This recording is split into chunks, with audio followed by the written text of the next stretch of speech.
You to this evening's presentation on promoting media literacy in Colorado.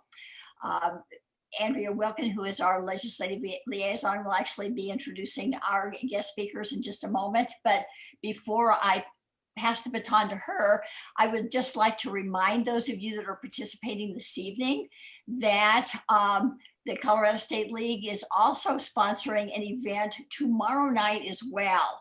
The first in a two-part series, Beyond Polarization, Building Community Capacity for the Conversations Our Democracy Needs.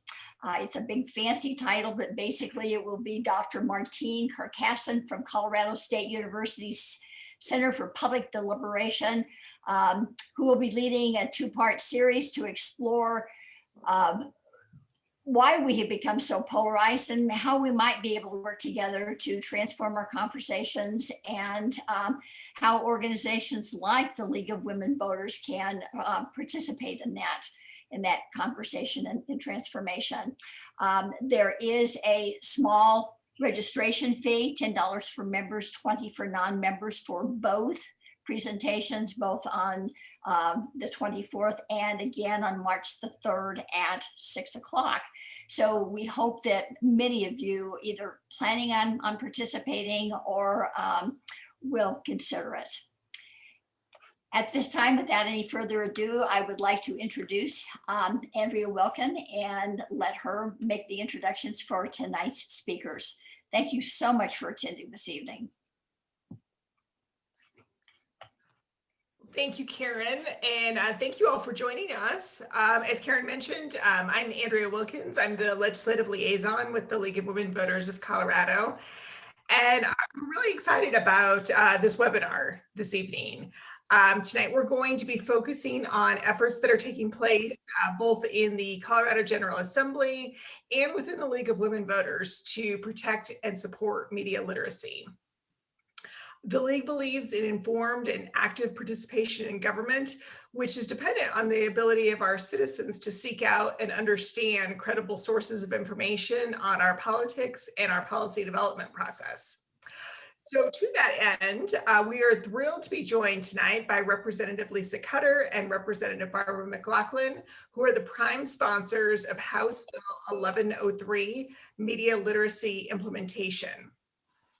Representative Cutter represents House District 25 and serves on the Behavioral Health and Human Services Committee, as well as the Agriculture, Livestock, and Water Committee.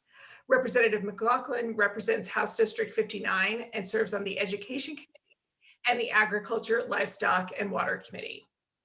They've been kind enough to join us this evening to discuss their bill and answer participant questions. So without any further delay, I will turn things over to Representative Cutter and Representative MacLachlan. Thank you. Thank you so much, Andrea. I am just absolutely thrilled to be here tonight. I have to tell you that when it made me so happy when you reached out and said that you guys were really excited about the bill and supportive. So just kudos to all of you and what you do. I am so aligned with your mission and what you're trying to achieve. So thank you, thank you, thank you. And I want to thank you too. It was kind of like winning the jackpot to go, oh, we got a letter from the League of Women Voters. We're so excited. We like them. That's good. I live in Durango and we have a really active group down there. And boy, I love working with them and listening to them and going to their events. So I just know you're doing the right thing for all of us. So thank you. I appreciate it. So what we thought we would do with your, if this works for you, is just outline a little bit about the history of the bill and what we're trying to achieve and how you can all help, and then take some questions and answers. Is that about what you expected? That sounds absolutely perfect. Perfect. Okay. Well, I will start because, and then Barbara and I can tag team this. I was elected in 18, so I started my first session in 2019, and I was fortunate enough to be on the Education Committee, which is chaired by Representative MacLachlan. And when you're a new legislator, you think, oh gosh, what don't I care about? What things am I really going to be an expert in, or bring some level of expertise and some, what do I want to work on, basically? So My background is in media and public relations. And so I had long been thinking about media literacy, and that sort of popped up as an issue that I really thought, wow, this isn't really being done here. I did a little research.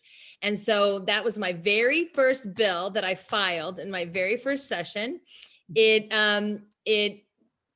ran into a few bumps, and it was the very last bill to pass in that session. So I filed really early, and it didn't end up passing till the very last day, the last bill of the last day. So I was a little bit sweating it a little bit, but it did pass. And what that bill did, and so we're going to talk to you tonight a little bit about part two, which I'll let Barbara talk to you about. But what that bill did was create a media literacy advisory committee so that we could actually establish that there was indeed a real need for this and pull together some resources and best practices. So working with the Colorado Department of Education, they retained a facilitator per direction of this bill, and it created a committee, a media literacy advisory committee with experts, with teachers, principals, administrators, and some parents and student representation, but then also credentialed teachers, credentialed librarians, and media.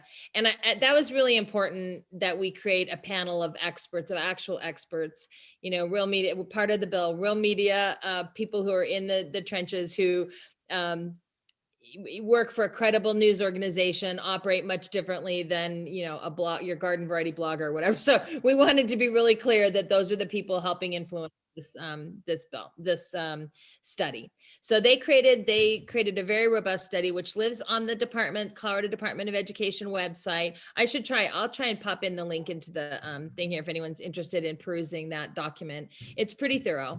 So that was part one. We passed that at the end of 2019, and then I will turn it over to my colleague to talk about the next steps. Thanks, Representative Cutter. Yeah, I liked her bill so much that when she said she was coming up with part two, I'm like, oh, count me in. I want to join in on that one. Mostly because she's done all the heavy lifting. She got this group together. So yeah, the rest of this is so much easier. And maybe that's why I'm on it. But she got all this material together. And now this bill will ask Department of Education to weave what we know about media literacy into the new standards. So we're not going to have to change what teachers are teaching necessarily, kind of how they're teaching is more important.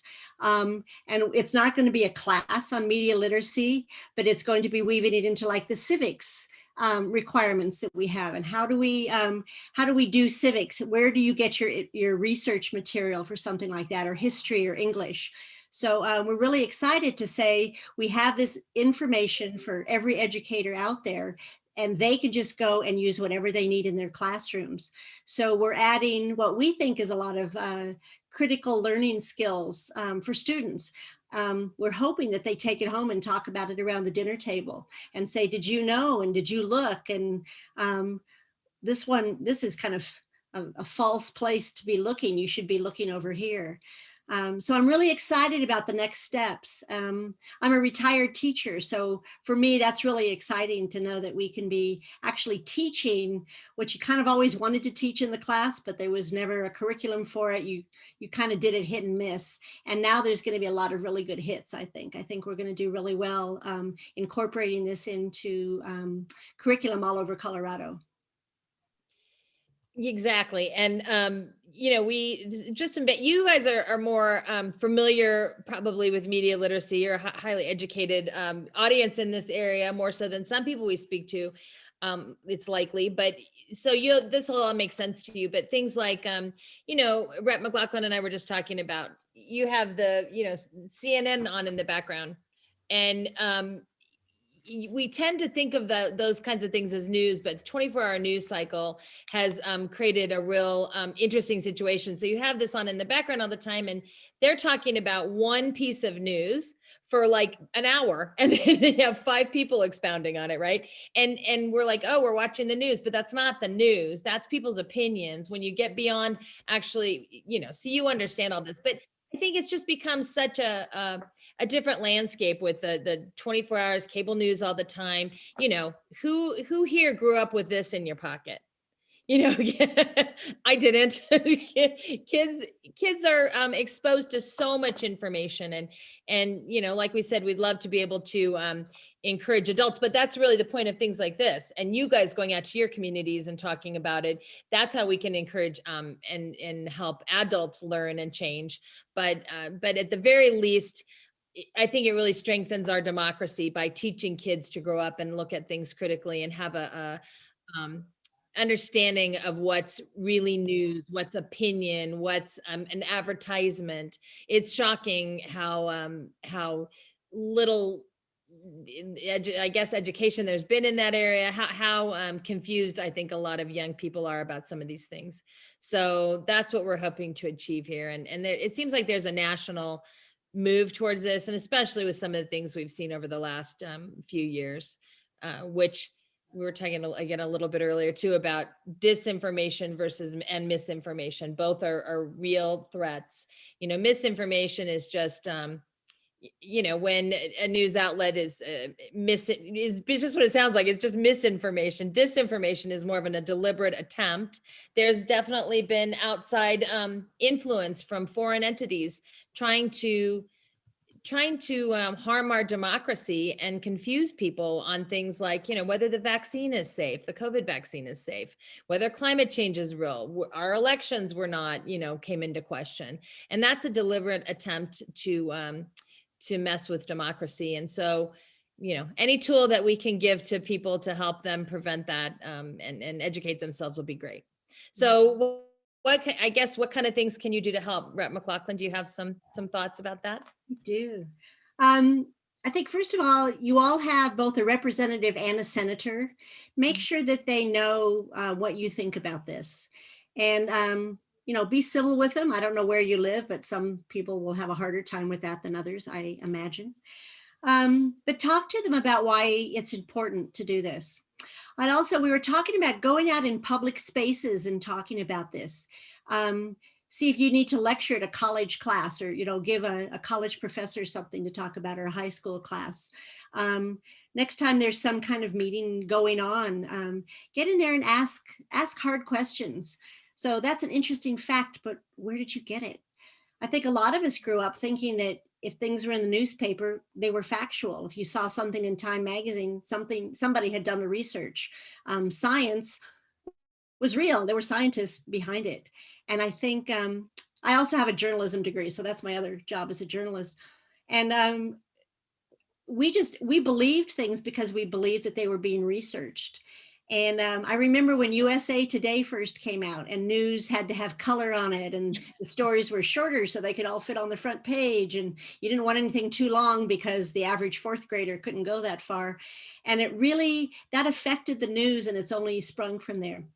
Someone just asked me if we're also talking about social media, and absolutely we're talking. I think that's probably a bigger crime being committed than a newspaper or magazine right now. I love when people says, well, I saw that on Facebook, so I know it's true. And it's like, maybe not. I've seen a lot of stuff that's not true. I think we saw that a lot during the Clinton campaign.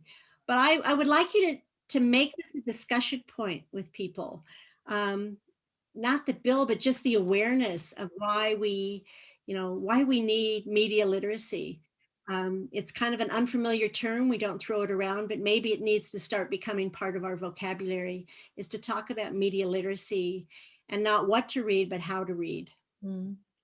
Well, exactly. And we, you know, that's a really important part, I think, of this whole conversation, is just elevating it in the community. So that, I mean, that will naturally help our bill if we can elevate the conversation. We've been having lots of good media interviews and conversations with all kinds of people about this. People are really interested, and it seems like it's sort of percolating, and that's great. And as individuals, you know, I think it's really important that we all are responsible media consumers. So when you talk about social media and things, it's the media, you know, the media source, the newspaper or the article or whatever, and then being shared on that platform a lot of times. And so just being a responsible consumer of that, and you know, calling out politely your friends and relatives, any family, people that are on Facebook that you see making missteps or sharing false information. I think that's a responsibility that we all have to sort of redirect in a nice way and continue to elevate the conversation. But in terms of this bill, the other things, honestly, we expect it's turned a little more partisan, to be honest, than we would have imagined last time. We don't know yet. We haven't introduced it yet in committee, but last time this was a little more of a partisan issue than, well, definitely more than I intended, because to me, it's absolutely nonpartisan. We have good information, we make good decisions, we argue about how we want to achieve the results, right? We argue about the solutions, how we're going to get there, but we all are looking at the same problems. And when you're not looking at good, solid, fact-based information, then you're not able to look at the same problems and spend your energy on solving them instead of fighting about what the problems are. So that's completely how we've approached it the whole time. But there has been a little bit of pushback, so it could be more partisan than we'd hoped. So by lobbying your senators and representatives, as Representative MacLachlan said, and just making people understand, letters to the editor, emails, letters, phone calls to your senator and representative. This is why this is important for all of us. This is why this is an important part of democracy, is being, I think you said something in the intro about this, like having good information so that you can be a good civic participant. We want everyone to be a participant.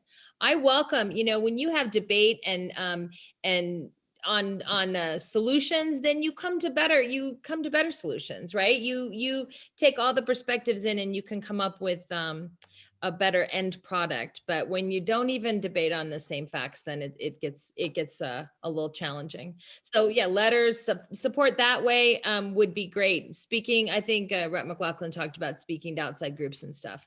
So all of those things would be really, really helpful in terms of helping us support this bill. You guys are important. People listen to you. League of Women Voters is a very credible, well-respected organization. So you lending your support to us is we're just honored, and it would be wonderful. So should we take, I guess, are there some more questions in there's some more questions here in the side we can start answering. So someone did answer if we were getting some pushback. And so, yeah, not maybe a little bit just from outside audiences, but we did get pushback last time, so I'm expecting it. I'm kind of bracing for it. We always expect it, and they're so thrilled when it's not there, but we always exactly. What are the arguments that they're making to push back? That we're trying to indoctrinate children. So, and that's it. There's nothing in this. There's nothing. If you look, I will go find that link and put it in here. There's nothing in the bill that, or in the research, the study materials that were created by the advisory committee that tells anybody how to think or calls out a specific news organization. Because honestly, there's news organizations on both sides that are extreme. And I try to stick to the middle lane personally, and not, and just listen to the nightly news and not listen to cable news or anything. But they're indoctrinate the children. That's really the loudest, I think, thing we've heard. Have you heard anything else, Rep. MacLachlan? No, that's about it. Basically, we're kind of terrible people. But what Lisa said is really true. This should be a nonpartisan issue. If you're relying on facts, facts are not partisan. And so this just says, let's rely on facts. I would suggest that when you're doing, if you're writing letters or anything, if you find an article or a quote somewhere where people wrote something in the paper that is absolutely erroneous and it's based on a flawed source, bring that to somebody's attention, talk about it, write a letter about it, and just say, sounds like a good idea, but this isn't true. And I think we need to get to the core of it, that is truth and based on fact. And then it doesn't matter if you're a Democrat or a Republican or an independent or whatever, it's based on fact. And I think that's how we should be arguing. That's how we should be discussing how we're voting. Stick to facts, and then it doesn't matter what party you're in. Exactly. And I see there's another question about, I'm going to try and make sure I don't miss any on the side here.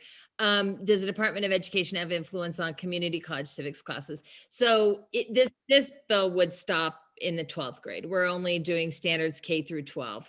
So, but there's lots of, I mean, that's a great foundation, and there's lots of interest among colleges. I think we've talked to lots of colleges and institutions of higher education about this, and there seems to be a lot of interest there too. And actually, that's something I would be. I have to talk to Representative MacLachlan, so she'd be wanting to partner with me. But I'd love to explore. There's someone that follows us on Twitter that's always talking about making sure that it's I think for college, and then for like that it's required for college graduation, and then what else for like police officers, law enforcement, and National Guard. Yeah.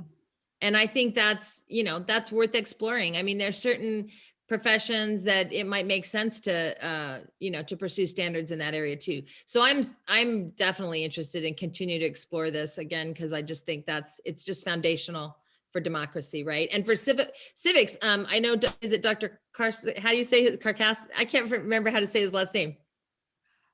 I believe it's Carcassonne. Carcassonne, yeah, that's right. He's talked at one of my town halls before. And so I think it totally dovetails with what he's speaking about in civics and, civil communications and working together. I think they go hand in hand, in my opinion. You got debate the facts, and it's much easier to, when you get all this misinformation, you get all over the place, and things are untrue, and creates a lot of dissension that I don't think is necessary. So anyway, what other questions? Karen Cheek says, will funding be available to accomplish this? We had funding for the last bill, and for the last bill, we did all the research, and they created all the resources, and they put it online. So this bill just says, use them, incorporate them in. So there won't be a fiscal note for this one. Yay. Yeah. Let's see, what is the next question? The 2020 election results, disinformation is a hot issue. How can we face it head on? Well, so this book sort of does, I mean, with media literacy education, but I'm actually also bringing separate legislation on disinformation, and working with the Secretary of State's office on deep fakes and disinformation, and how we can put some guardrails around that. So it's very much on people's minds. And I think Representative MacLachlan may have said this earlier, but like the time is good. Like this is very, we've seen it, we've seen evidence. The Secretary of State has some great information about actual, things that have occurred during the election and things that occurred here in Colorado. So the time is right. And yes, I am exploring some legislation in that area too. And I know it's a big priority for the Secretary of State's office, disinformation and interfering in elections, and indirectly and directly, right? Disinformation is an indirect way to do it, but there's other means as well. So yeah, definitely. I can imagine a class using the 2020 election in their classroom and teaching media literacy with that. Here's what one group was saying, that there's absolutely no proof of anything. And these other people like, oh, we have the proof, don't worry about it. These elections weren't real, they didn't happen. But I think that would be a really interesting assignment in school sometime, to incorporate media literacy and talk about the 2020 election as history. And I was always really grateful that I lived through Watergate, so I didn't have to study that as history, because I think I would die if I had to study Watergate. that bad? Yeah. I could never get all the names, Yeah. But so I think we just did some historical work with the 2020 election, and I'm hoping that people teach it in the light that it should be taught in, about truth versus fact, or truth and fact versus lies and misinformation and disinformation. So exactly. It looks like someone asked, let me find this now. Who is on the committee? So I'm still trying to find that link, which I will pop in so you can see more about the committee and all the members. But I want to say there was 12 people on the committee. So this was a couple years ago. Things move quickly. Also really slow. So I don't know, but it feels like a million years ago. so there was, I think there's 12 people on the committee. Doesn't that sound about right, Barbara? I think it was, yeah. And it was, we just tried to have really representative stakeholders. So when we do anything with education, we want to make sure that there's somebody from the rural community, rural education, because, you know, the people operate a little bit differently. They have different things. So we want to be respectful of that. So we try to have rural and urban educators and administrators and parents and children. And then we had librarian. I don't remember the numbers of all these, but this is generally the makeup. A librarian and I think broadcast and print journalists. Right. Mhm. So, so yeah, we had some really, really passionate, educated people that really dug into the subject. And then they had a facilitator that we figured that was the most economical way. We went round and round about how to construct this, but by having a facilitator, they could all pull all the information together and would require less meetings for all those people, because that got a little cumbersome too. So they had meetings and dug in, and then created this report with the help of facilitator. So let's see, hopefully that answers that question. What other things? How often did they meet? You know what? I think they met, I want to say 4 times total. I think they met because we had to break it up between them doing some phone conferencing, video, and this was before COVID too, but just to make it easier for travel and things. But I think they met 4 times, and then they had the, again, that's sort of why we had the facilitators, so they could help gather all the information and create it and have the committee review the report and finalize it. And I think I'm sure there was quite a bit of emailing and communication in between as they compiled everything. Mm-hmm. There's a suggestion to make this professional development, and I agree, just to kind of show teachers where all this material is. I think that would be a great idea. That's kind of up to the districts. We can't actually do that at the state, but I think it would be an excellent idea. And maybe that's something that all the leaguers, is that what you call yourself? The leaguers? I like that one. I think that might be something that the leaguers could do in all of your school districts, is to get some professional development for teachers, because the material's there. You just have to open the door to it and show them. So once this bill's passed and you've done all your work to get this passed, I think it would be really great to have that. You know, everybody know that professional development, you absolutely hate it. It's just something that I was an English teacher and I had to go to math classes because that's what they had for professional development. I go, this is not for me. But I think media literacy is one of those that everybody could get into and work it. And it affects every single type of course, I would think, in school. So might be a good idea for you. I'm looking for some more questions here too, but I would love to continue to pursue, like both of us just love to speak anytime we can. And we bring along experts sometimes too, who can really give more of a class on media literacy and what kind of tools and things you should know. And we love the opportunity to do that. And I think I'd love to continue to elevate this conversation, even, beyond being a legislator and in the interims and things. I have a lot of public relations colleagues from when I did that back before I was a legislator, and they're really passionate about this. And Rep. MacLachlan has, teachers and journalists, and I have a lot of journalists in my circle as well that are super passionate about this. And so I would really love to try and explore ways to work together to create curriculum that we could all use and share and just perpetuate. I think that'd be a great way to work with the league maybe as well moving forward. And I would love that. Is there any more questions? I'll chime in with a question. We are also, one of the other bills that we're looking at this session is the Quorum and Hansen bill to strengthen civics education. And I know you mentioned, there possibly being a little bit of crossover and, this being a tool that could help bolster civics education in our school system. Do you see any connection to that bill? Do you see these working in tandem at all, or any specific areas where, you'd really point to this being a tool for increased civics education in our school system? Well, it's funny you asked that. Just today, and I haven't even told Lisa this, two people asked me if we could combine these bills and get this bill to do, to add more civics education. It's very difficult. At the state level, we give the money and then every district decides. And we've said that you have to teach civics, but we're not allowed to tell people how to teach civics. But according to this election and many discussions that I've had, we should be teaching more about civics than what we are. And unfortunately, again, I think we need to get the adults first in here, the voters, to say, you can't do that. I mean, I think both of us receive letters from people, the next time you see the president, it's like, I never see the president. They have no idea who I am. They don't know where I work. They don't know how things are. And there's a pothole in front of their house and I'm supposed to fix it. I don't do that one either. So, but there is some training. So to answer your question, yes, I think there's a big crossover. Civics should be based on fact.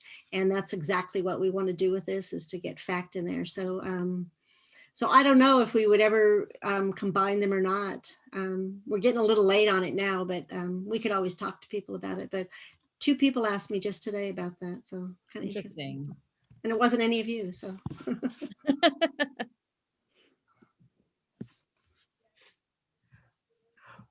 Well, it looks like we're slowing down a little bit on our questions in the chat, but I just also want to encourage people for the little bit of time we have left for some questions to feel free to unmute and go ahead and ask directly too. I know this bill and this topic in general has been the source of a lot of interesting questions amongst our participants. So please feel free to unmute and ask away.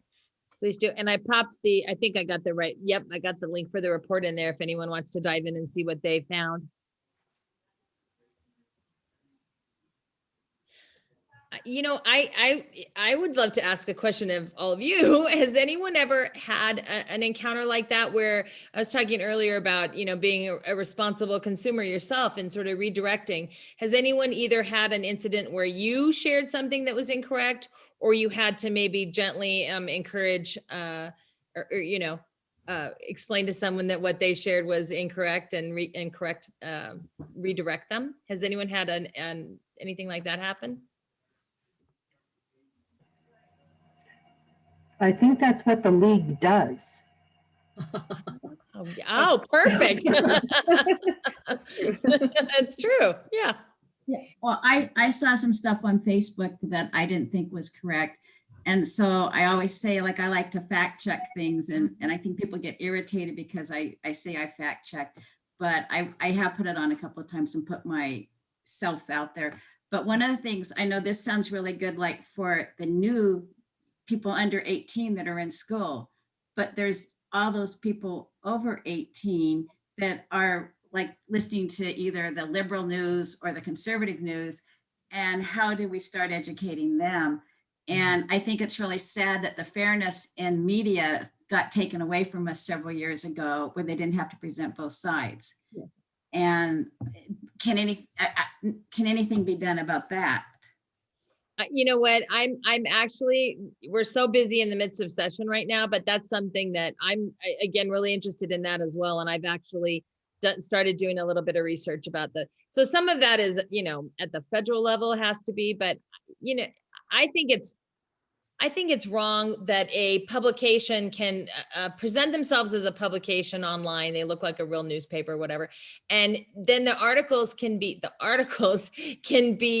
completely, they're backed by somebody with money directing them how to report or whatever, what kind of articles to create. And that's misleading. And I think that's wrong. So I'm looking at that, like, is there a way? I know there's a lot of First Amendment issues with that, which I'm a huge supporter of the First Amendment. I think that's one of our, sacred foundational rights, but also, you have to have, something has to say that it's an advertorial.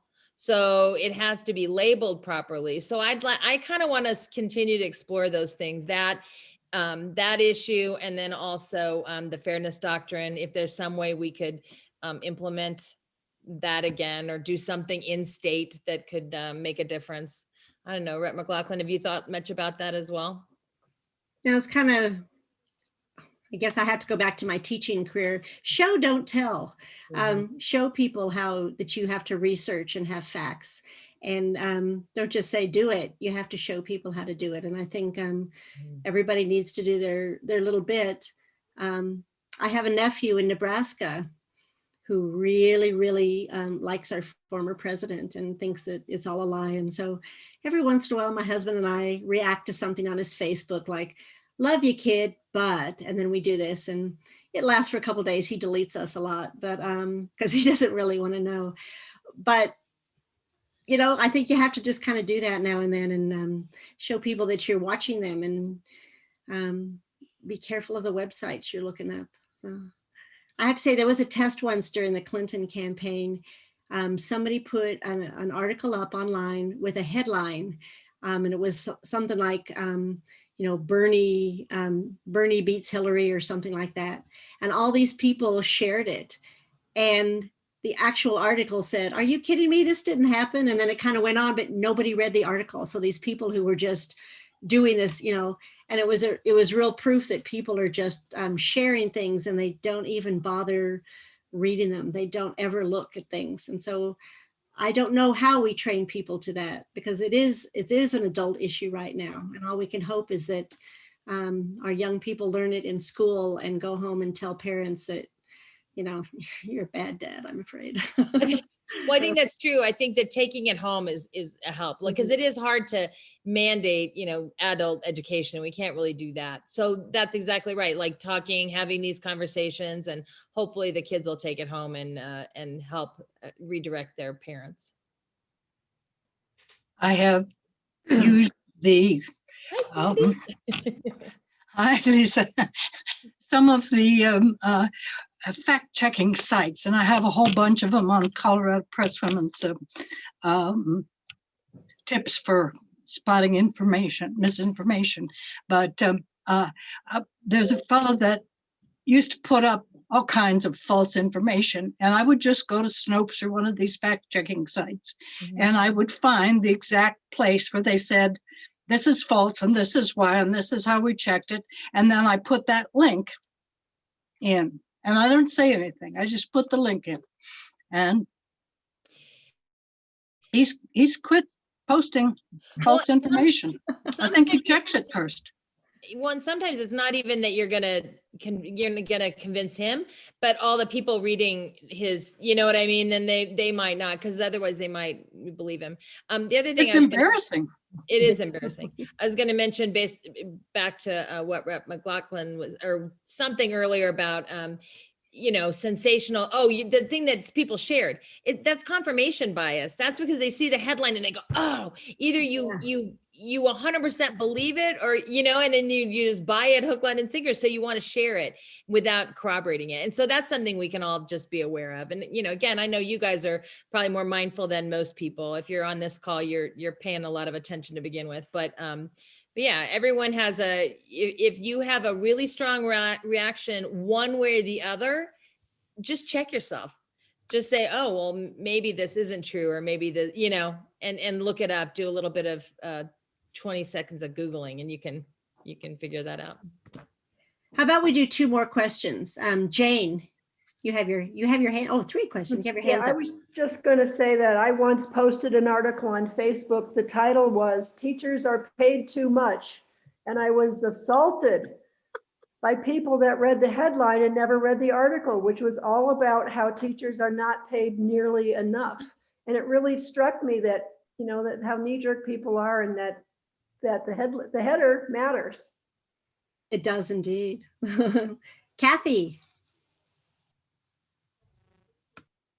I have actually 2 questions.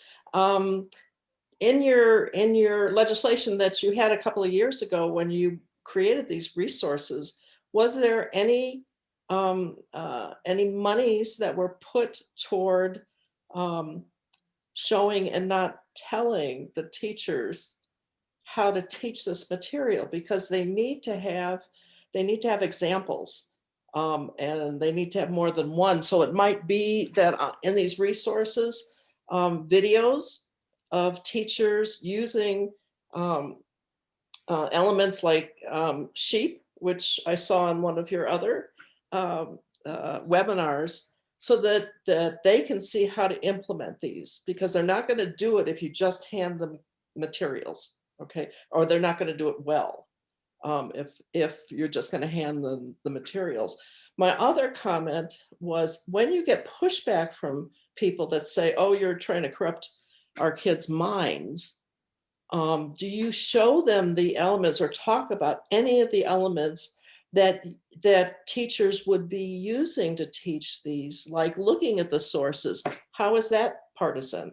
Or, you know, you go through those 5 elements and say, how is this partisan? Kathy, I wish it were I wish it were just that easy, because of course that makes such good sense. Sometimes it doesn't, honestly, and this is just our one example. I'm not trying to say everybody on one side's bad and everybody on another side's good, but you know, honestly, it's kind of shocking, because sometimes someone will just get a line and they'll run with it. And so it doesn't really even matter, because I don't know why that's how they decided to attack it last time. And it's never been the intention to mislead or, you know, direct children how to think. So we absolutely do. And we'll do fact sheets to support that, but which we will share as soon as we get a fact sheet. I'll make sure that Andrea gets it and can share it to anybody that wants to see it. So you can write letters, or, you know, letters to the editor, do whatever you feel moved to do to help support this. But you know, with the actual facts and what we're trying to do. But sometimes it doesn't matter what you say. People are going to think that. So, I mean, on a good note is that when that happens to us, then I try to think, okay, when have I been guilty of that, right? I'm going to really be mindful of not doing that the other way, not automatically assume something bad. So Sometimes you need to plant the seed and let it marinate. exactly. And I think we may need to let that be our last comment for our round of questioning here. I want to be respectful of the representative's time and just extend a sincere thank you for joining us this evening, for bringing this legislation and sharing this information. We are looking forward to its appearance in the committee hearing, and we will certainly be there to support it. Thank you. Thank you. Thanks very, very much. And we love what you do. We appreciate you. Thank you so much for inviting us tonight. Thank you. Have a good evening. You too. Bye. All right. We will turn now to our next set of speakers. We're really fortunate to be joined by some members of League of Women Voters of Larimer County, who are very interested in news literacy and are working to combat the demise of community journalism. Sonia Koetting has been a leader in the League of Women Voters for over 15 years. She served 2 terms as the communications director at the state level and now participates with League of Women Voters Larimer County. We're also joined by Jane Hamburger, who is the president of LWV Larimer County, and Jane Everham, a retired school psychologist who's been an active member of the PR team of LWV Larimer County for close to a decade now. So I will turn it over to the 3 of them. Okay, while I talk, could we just go ahead and share what Jane has to show it, so that people can kind of read a little bit, see it while I'm talking. I'll just, race to the finish line on this. When we hosted our advocacy meeting recently, a lot of us were very concerned about this issue. I think we're all pretty aware that it's quite a moment in history for journalism. I have a journalism degree. Behind me, there's a poster on my wall that says, "Change the media, change the world."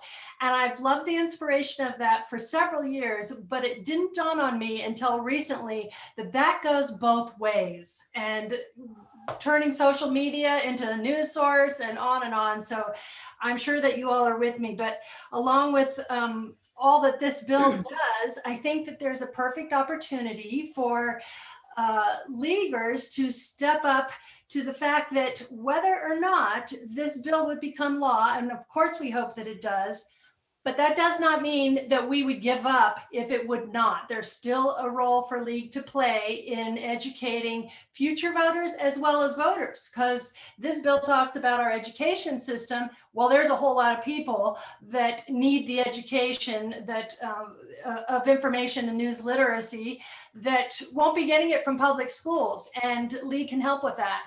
So to that, we have begun on a journey of studying news information, and the authenticity of it and the sources of it is one piece, as well as what we've lost. And we were thinking that League could really play a role in surveying our state to see where we're getting our news, what's gone away.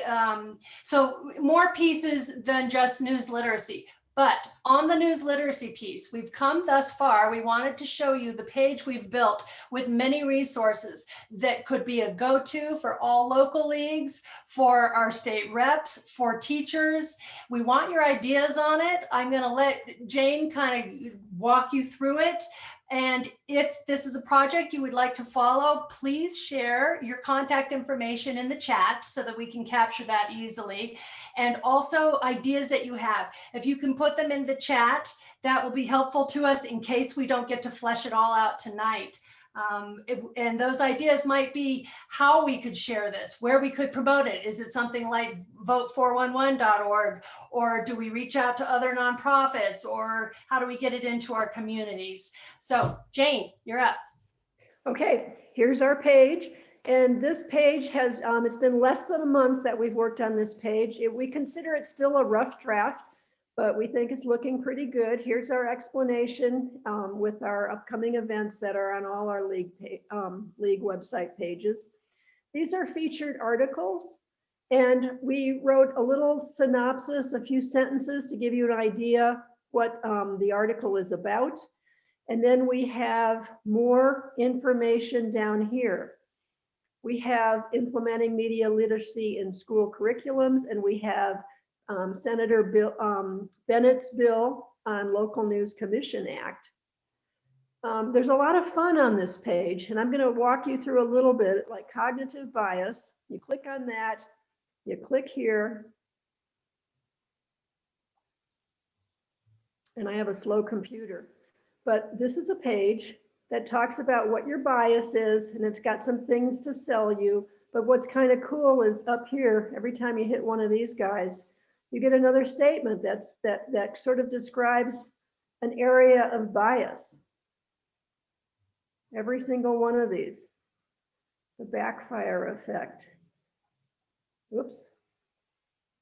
I didn't want to do that. I'm going to go back. Yeah, well, it's groupthink. Go back. Okay, here we are.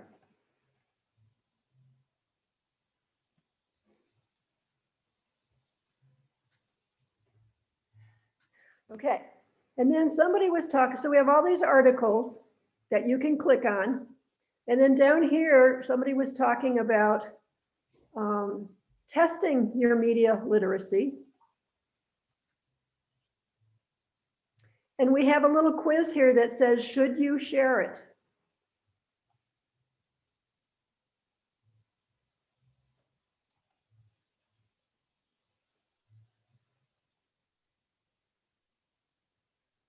And what this does is there's, oh, I think it took me to the wrong page. Nope, let me go back. This page isn't live yet. We were waiting for input from leaguers and anyone with an interest in this topic to see what else should we include, or if you think any piece of it is dubious, or. Sorry, guys, I'm getting there. Here we go. We're going to try this again. Because what it does is it has 7 questions for liberal media, things that get related. Let's see if this works. There we go. Okay, here we go. So it says, I want the version with misinformation that targets liberals. I want the version with misinformation that targets conservatives. So I'm guessing that most people are interested in this one.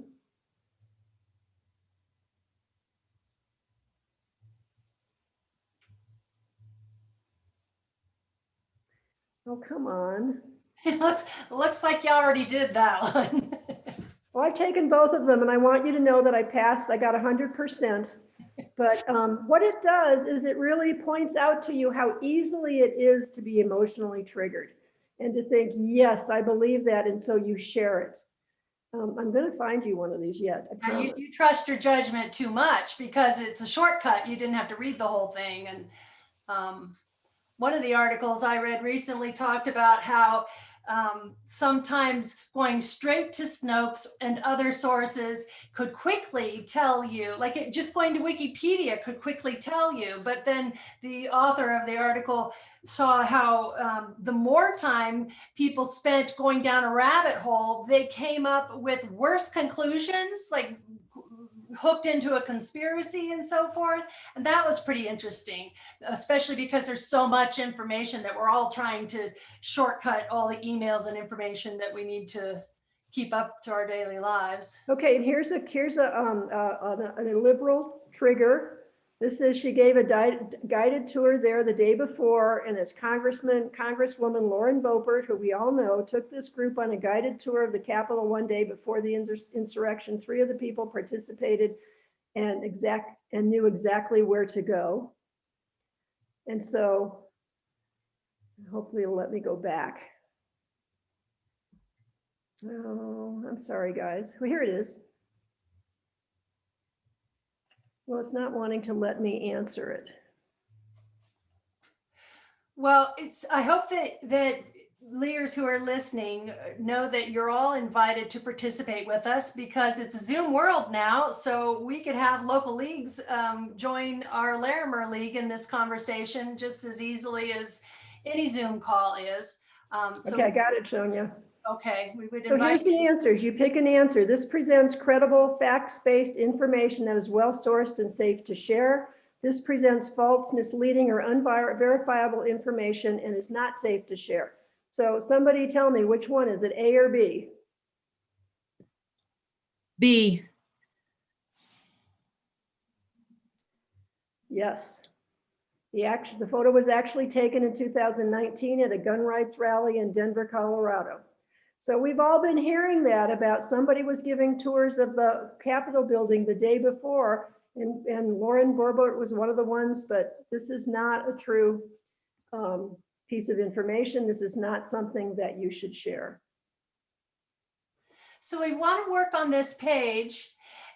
We also want to develop a list of questions that we could serve to communities in Colorado, starting with local leagues, to find out where the media is for your community. What's gone away, what's been gobbled up, what are people relying on that nobody would have expected because the complexion is changing.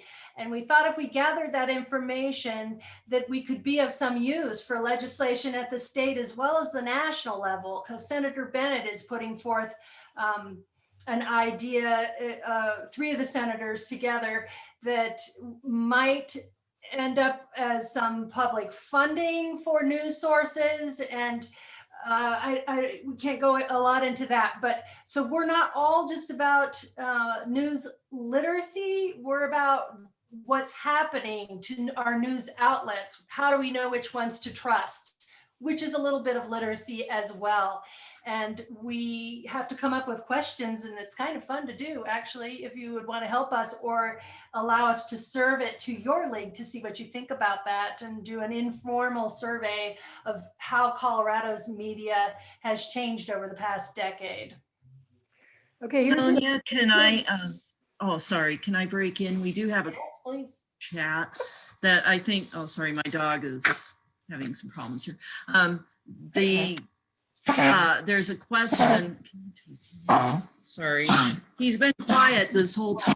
Of course. Poor thing. Anyway, the question was, did you discuss the idea of reenacting the fairness doctrine to minimize untruths being perpetuated? And Jane, maybe we can take that one off. There we go. And basically, that, as my understanding, and please, other people from the state league probably are better versed in this. My understanding was that is not part of their bill. and being able to present both sides of a controversial interest, not hampering the First Amendment. That is something that one of the reps said she is interested in looking into, but it's not part of this bill. Another question is regarding, can we quickly develop a real model for people to understand the 2020 election winner results? Boy, that would be a wonderful thing if we could do that. I'm not sure how we go about it, but the point of our page is to try to give people the tools to understand how to sift through the plethora of information that they are bombarded with every day and do that. Well, and I see that question as a matter of civics, you know, Right. understanding how elections happen.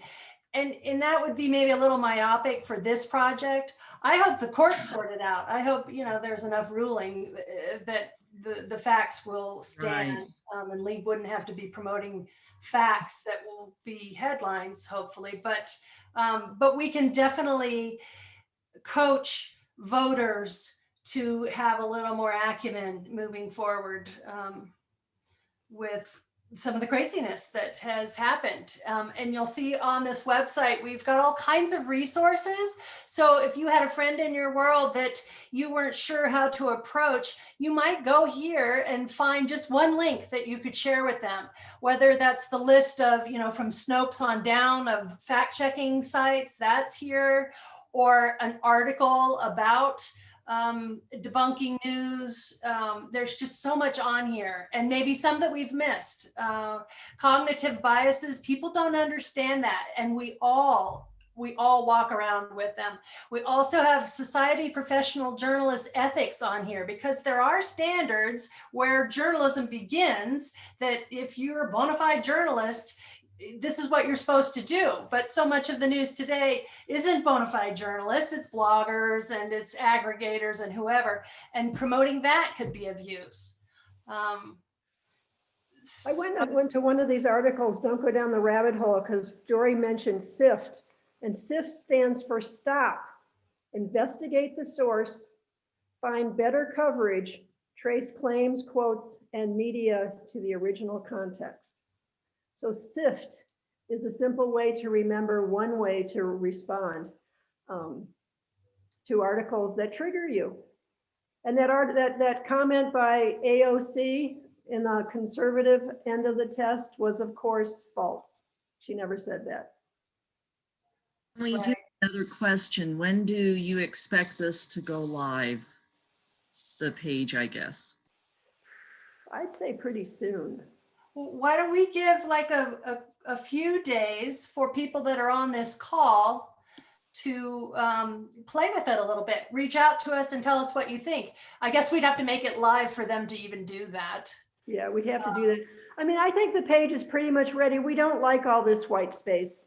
We want to fix this section in here so it has less white space. And maybe, and I've already spotted a couple of other errors that we need to fix. I hope you, we tried to polish this up. It's come together very, very quickly. Very quickly. Couple, maybe 3-4 days, week at the most. So we wanted to be part of this meeting. We didn't want to miss the opportunity to debut this to leaguers and have everyone understand what an opportunity for League to step out on the journalism agenda in this moment. I think it's perfect for League. Of course, I'm, communications director and journalist here, but I think we all feel it in our bones that we have the nonpartisan backbone to present this and have people listen and come to our resources. I do think of it kind of like vote411.org, where you could, point somebody and they could get a whole bunch of value here. And, if that were a teacher, awesome. If we could somehow work with the committee that's already working on our state education plan, awesome. But we could also just knock on the doors of our school districts as leaguers and probably get attention without even mentioning a bill afoot in the legislature. And I just want to point out in working through this page, some of these links are going to require you to download them. But if you're used to doing that, you download it, and then down here in the corner, it'll give you the opportunity to open it. So I just want to make some of them open right away, some you have to download For example, this conspiracy theory handbook, you have to download. So are we done with this page? Should I unstop the screen share? Or are Does there more anybody want to questions? speak about it before we're just about done with the meeting. I know Andrea's gonna make it so dark, but does anybody have a comment they would like to speak? I'm seeing good compliments in the chat. We'd love to see other leagues have a page like this. We're willing to share. But I just want to chime in and compliment you all for pulling this together, and just the amazing amount of information you have here is just fantastic. It's nice to know that this resource is out here, and it's really exciting that it's going live soon. Shall we put a date on when it'll go live so people will come back? Can we say, Jory, what do you think? Like, let's see, could we do it by next Monday? Yes. Okay. Oh, yeah. Oh, yeah, that's very doable. Yeah, and then we could share the link. And if somebody wants to reach out to our team about this project and participate or offer ideas for how to get it into circulation, probably, would that be your email, Jory? Should we send them that way? Or Linda hasn't been in our discussion, but she probably might receive those emails as well. Yeah, just any of us. I think that button there, contact public relations, or there you go. Okay. access. I'll put my email in the. And let's put, this one goes to pr@lwv-larimercounty.org. So let's put that in the chat. And who's watching that? I do. I get that. Okay, good. Okay, I'm gonna stop screen sharing. PR@LWVCO. No, I'll put it in the chat. Okay, you put it in the chat. And one thought I'd just like to toss out as a possible option for kind of getting this out there and making people aware as it goes live, and you're ready to share the link. I would encourage you to consider passing it along to us so we can include it in the LAC legislative report. I'm sure we'll be doing some write-ups on the media literacy bill. So this could be a really nice complement and, a league specific resource that we can highlight as part of that. Andrea, if we make it a QR code, can you print that in what you give to the legislators? Is that still going into their mailboxes? It's in all electronic publication now. So, the links that, you'll see in the documents are live. With QR, just give a link because it won't print. Okay. Absolutely. I see that 2 different emails were given. Let's see. Is it LWV.Larimer or LWV? Dash. The second one with the dash. Good catch, Joe. All right. I know there are probably more outstanding questions. I am sure our Larimer team would be willing to entertain them if you wanted to get in touch directly. But I do want to be mindful of the fact that we're a little bit over on time and call things to a close. I just want to extend thanks to all of you for your work and for coming this evening to share this information with us. This is just a fantastic resource and such a nice compliment to the legislative discussion that we had on the front end. So we really appreciate it. And I want to thank everyone for joining us this evening. And with that, we'll go ahead and close and wish everyone a good night. Thanks, everyone. Thank you. Bye-bye.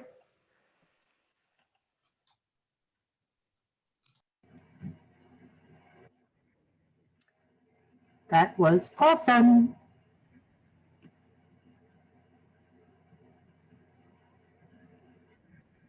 That was awesome. Thank you.